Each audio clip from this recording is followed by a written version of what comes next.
Hello my 3D printer peeps, I'm here with the Bambu Lab H2D.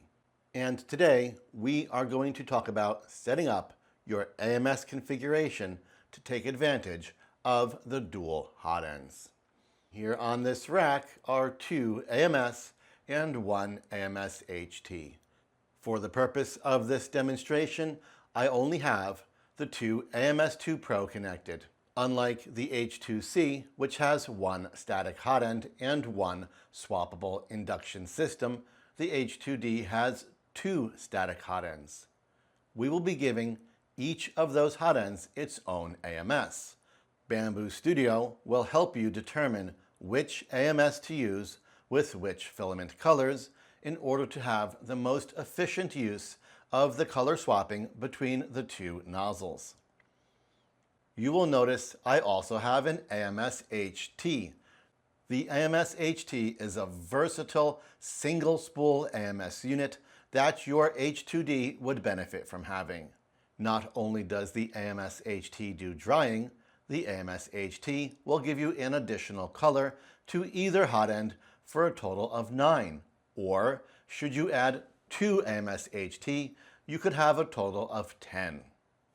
However, for the average user and the average project, 2 AMS for a total of 8 colors with 4 in each hotend is probably sufficient. The real benefit to having an AMS HT as part of your H2D setup is for TPU printing. Your H2D has a dedicated input in the rear of the machine specifically for TPU.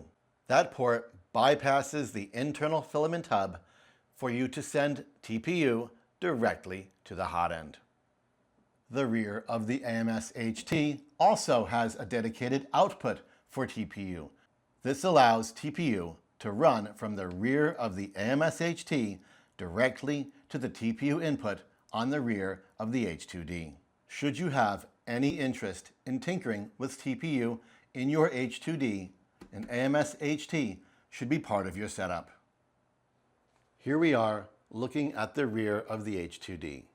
I will be leaving the AMS HT disconnected. That will be connected only for TPU use.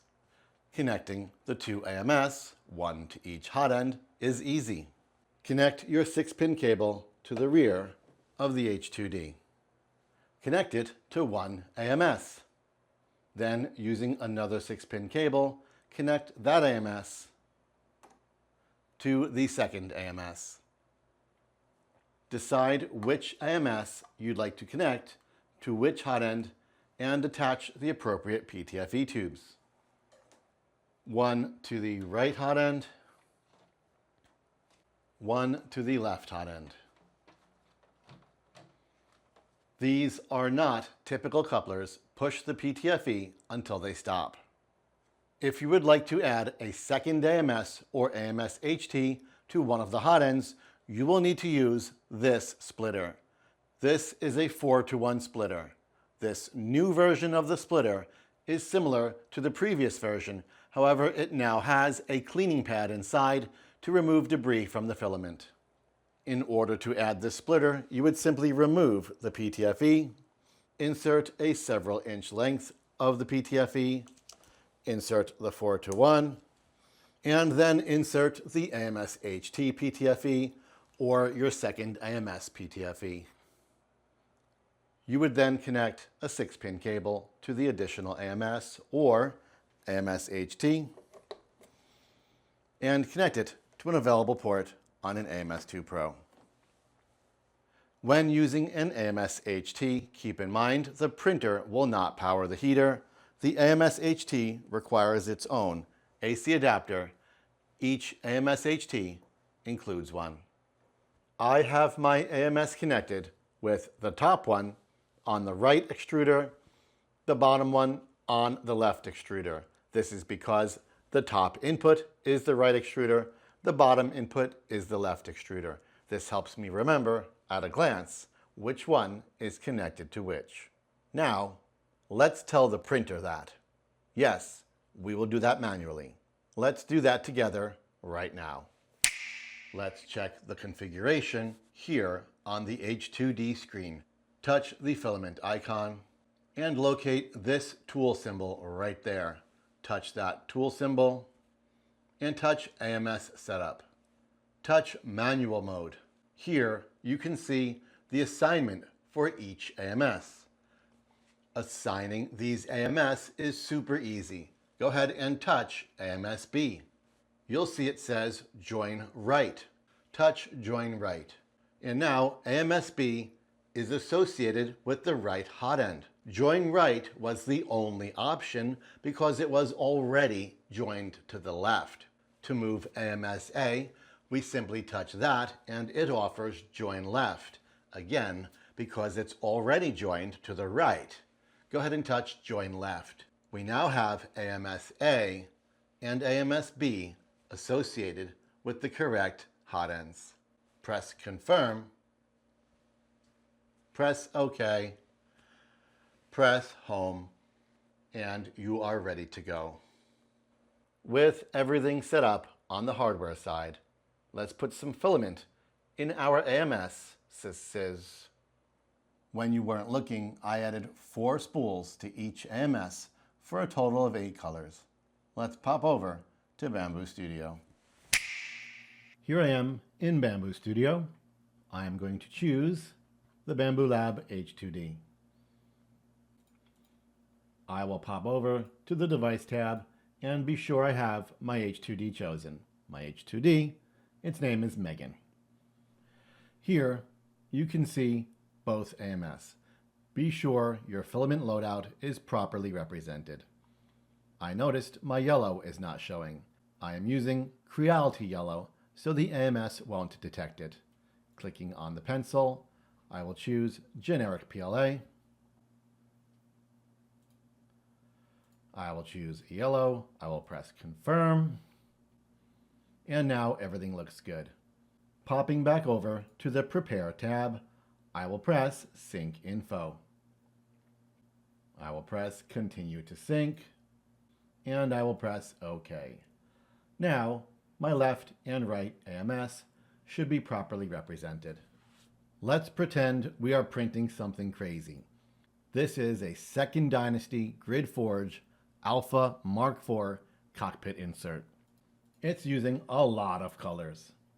I am going to make sure each color is assigned to the detected filament in the AMS setup. Gray is generic gray in slot B1.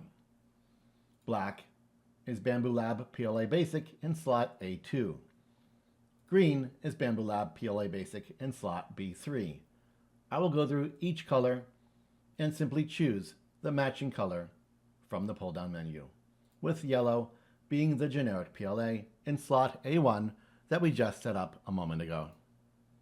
I now have 6 colors, each one calling to a physically installed spool of filament in my left and right AMS.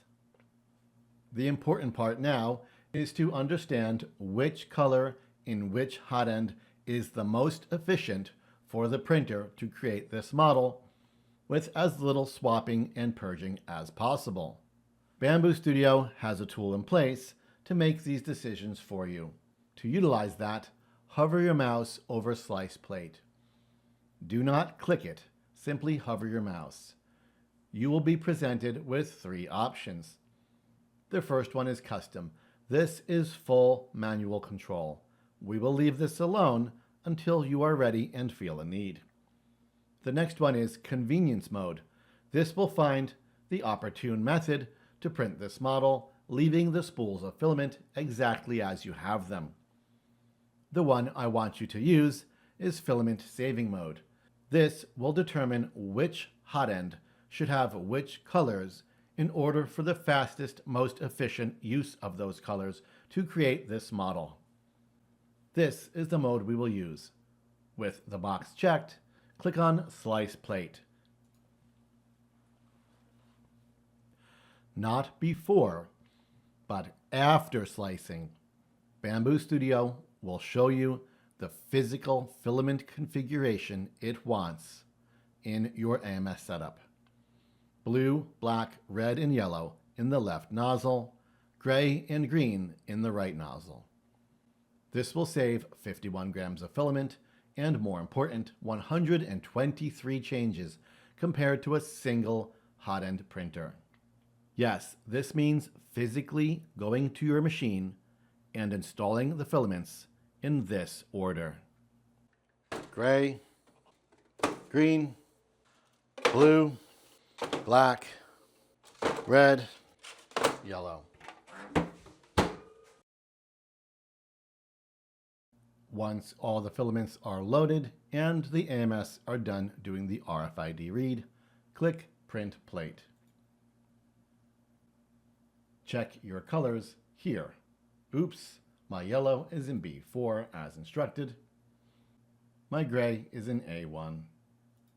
And my green is in A2. It's displaying the wrong color, but we know it's the right color. To be sure your setup displays properly, you can adjust these colors at the screen or drop into the Device tab and make that adjustment.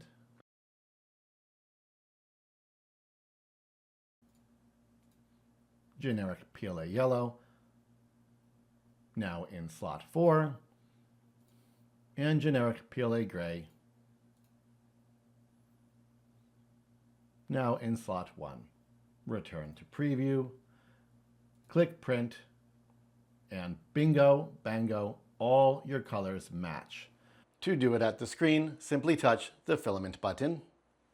The AMS slot you wish to adjust, touch edit.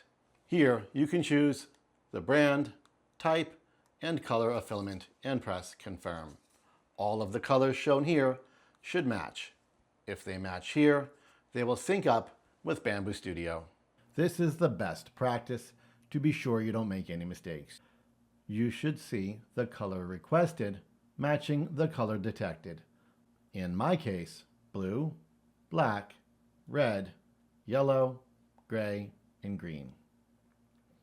Choose your settings and press the send button.